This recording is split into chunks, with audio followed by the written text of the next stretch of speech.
नमस्ते. आज आपण बघणार आहोत भरली ढोबळी मिरची. तर कशी बनवायची रेसिपी पटकन सुरू करूया. त्याला आपण इथे 3 बटाटे घेतलेले आहेत स्वच्छ धुवून. तर आपल्याला इथे उकडून घ्यायचे आहेत, स्टीम करून घ्यायचे आहेत, पाणी टाकून उकडून नाही घ्यायचे. तर आपल्याला कुकरचा डब्बा घ्यायचा आहे, त्यामध्ये हे बटाटे टाकून खाली पाणी ठेवून 7 ते 8 शिट्या काढून घ्यायचे. छान असे मस्त शिजवून घ्यायचे. पाणी अजिबात वापरायचं नाही डब्यामध्ये, असंच आपल्याला शिजवायचे. इथे आपण 3 ढोबळी मिरची घेतली आहे. आता काही जणांना छोट्या छोट्या ज्या असतात त्या आवडतात. इथे मला बाजारात मोठी साईज मिळाली तर ती मी घेऊन आली. तर 3 ते 4 आपल्याला ढोबळी मिरची या रेसिपीला लागणार आहे. तर ही पण स्वच्छ धुवून आपण साईडला ठेवूया.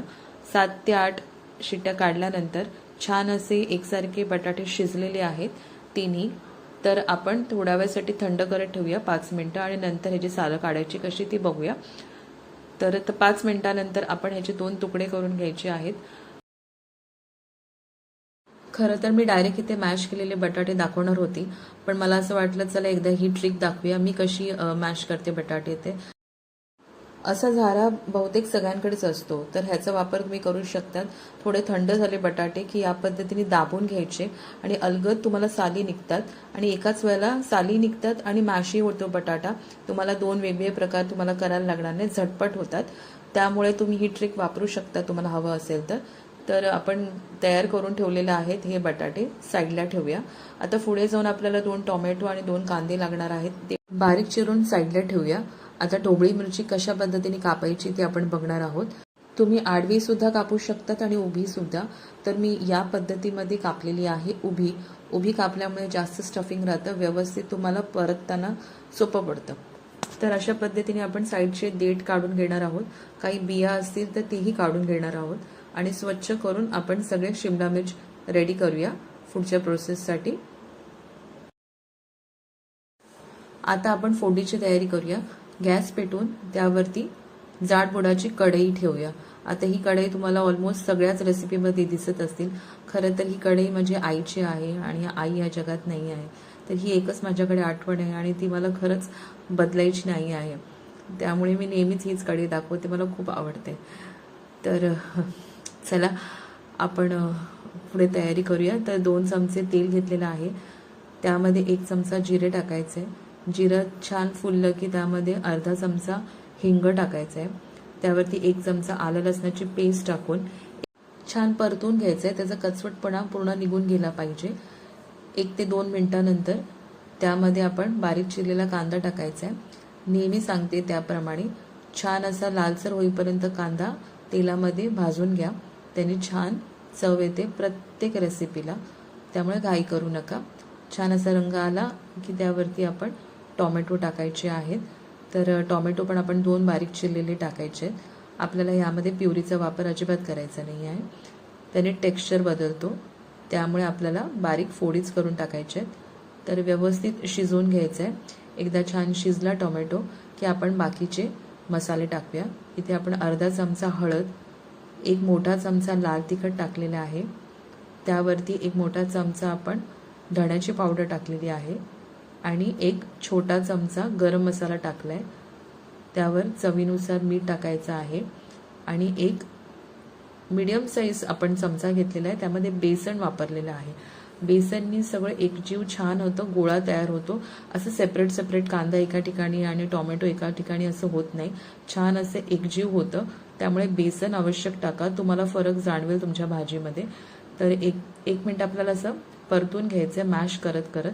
छान मॅश झालं की त्यामध्ये आपल्याला इथे बटाटे आपण मॅश करून ठेवलेले आहेत ते थोडे थोडे करून टाकायचे आहेत. गॅस लो फ्लेमवरती ठेवायचं, नाही तर खाली लागू शकतं.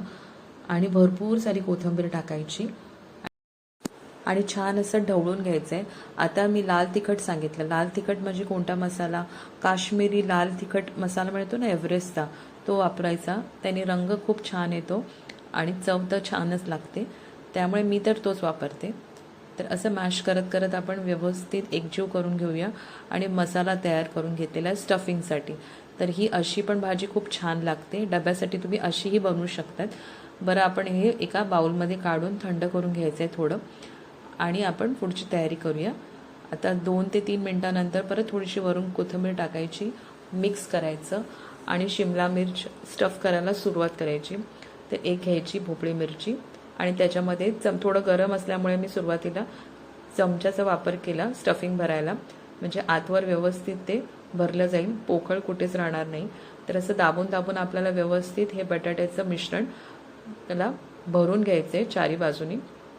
सुरुवातीला चमच्याचा वापर करा, नंतर आपण हाताने हे व्यवस्थित असं दाबून घ्यायचं एकसारखं चारी बाजूनी आणि असेच सगळे आपण भोपळी मिरची भरून घेणार आहोत. चला तर मग शेवटच्या टप्प्याला पोहोचलेलो आहोत. परत एकदा गॅस चालू करूया आणि इथे आपण लोखंडी तव्याचा वापर केलेला आहे. तुमच्याकडे फ्राईंग पॅन असेल नॉनस्टिक तरीही चालेल. तर आपण अशा पद्धतीने तेल ओतायचं आहे की चारी बाजूनी आपल्या भोपळी मिरचीला लागलं पाहिजे तेल, कारण लोखंडी आहे तर ते लागू शकतं आणि ते स्टफिंग बाहेर पडू शकतं. म्हणून मी अशा पद्धतीने तेल हे चारी बाजूनी पसरून घेतलंय. तर उपडी आपल्याला हे स्टफिंग जिथे आहे त्या बाजूने आपल्याला मिरची फिरून ठेवायची आहे आणि झाकण बंद करून छान आपल्याला 1 ते 2 मिनिटं एका बाजूने परतून असं आलटून पालटून दोन्ही साईडने आपल्याला भाजून घ्यायचे ते शिमला मिरची. जास्त भाजत बसू नका, कारण ते एकदमच लिबलिबीत होतात आणि बटाट्याची भाजी आपली ऑलरेडी तयार असल्यामुळे फार वेळ लागत नाही. भोपळी मिरची पण फार शिजत ठेवू नका, कारण का ती थोडी क्रंचीत चांगली लागते. तर फार तर 3 ते 4 मिनिटं लागतात दोन्ही बाजूनी हे छान भाजून घ्यायला. एकदा छान असं भाजून झालं तर किती छान असं टेक्स्चर आलेलं आहे. हा बघा, ही भाकरीसोबत चपातीसोबत खूप छान लागतं. तर हे आपण एका प्लेटमध्ये काढून घेणार आहोत. तर भात सुद्धा पण असला तर मला बोलताना पण पाणी सुटते, इतकं छान झालेली आहे रेसिपी. आपण काहीच आमटी वगैरे पण नसेल तर भातासोबत पण नुसतं ह्याची ही स्टफिंग लावून खाऊ शकतात, खूप छान लागते. तर एकदा करून पहा आणि मला सांगा कशी झाली आहे रेसिपी. नेहमी आपण सुकं खोबरं शेंगदाण्याचं वाटण आपण ह्यामध्ये भरतो आणि असं ते नेहमीच बनवतो. ही वेगळी रेसिपी एकदा हे असं स्टफिंग भरून एकदा नक्की ट्राय करा ही रेसिपी आणि मला सांगा कशी झाली आहे ती. आणि तुम्हाला माझी रेसिपी आवडत असेल तर कमेंट बॉक्समध्ये नक्की सांगायला विसरू नका. आपण भेटूया पुढच्या एपिसोडमध्ये.